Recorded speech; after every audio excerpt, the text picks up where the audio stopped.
Leaning tower of பைசா உலகின் புகழ்பெற்ற சாய்ந்து நிற்கும் கோபுரம். ஆனால் இதன் பின்னணி கற்பனைக்கும் அதிர்ச்சிக்கும் இணையானது. லீனிங் டவர் ஆஃப் பீசா கட்டப்பட்டது 1173ஆம் ஆண்டு. ஆனால் கட்டுமானத்தின் ஆரம்பத்தில் அடித்தளம் மென்மையாக இருந்ததால் கோபுரம் சற்று வளைந்தது.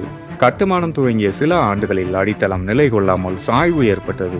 அது மட்டுமல்லாமல் கட்டுமானம் பல இடைக்காலங்களில் நிறுத்தப்பட்டது.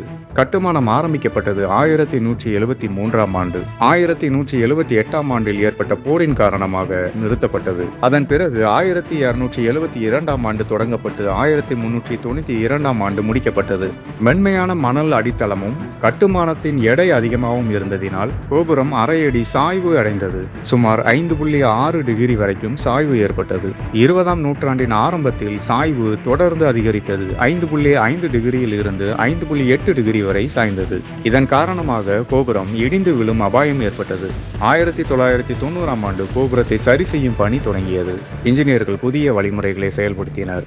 கோபுரத்தின் அடியில் மென்மையான மணலை சில இடங்களில் அகற்றி அதை காங்கிரீட் கொண்டு நிரப்பினர். அதன் எதிர் திசையில் ஸ்டீல் கேபிள்கள் கொண்டு சமநிலைப்படுத்தினர். புதிய தூண்கள் கட்டப்பட்டது. இறுதியாக 2001ஆம் ஆண்டு கோபுரம் 5.5 டிகிரி சாய்வு நிலையில் அதன் புவியீர்ப்பு விசைக்கு ஏற்றவாறு நிலைநிறுத்தப்பட்டது. கோபுரத்தின் சாய்வு காரணமாக உலகின் புகழ்பெற்ற கட்டிட அதிசயங்களில் ஒன்றாக அது இன்று நிலை நிற்கிறது. இன்று கோபுரம் பீசா நகரின் மிக முக்கிய சுற்றுலா தலங்களில் ஒன்று.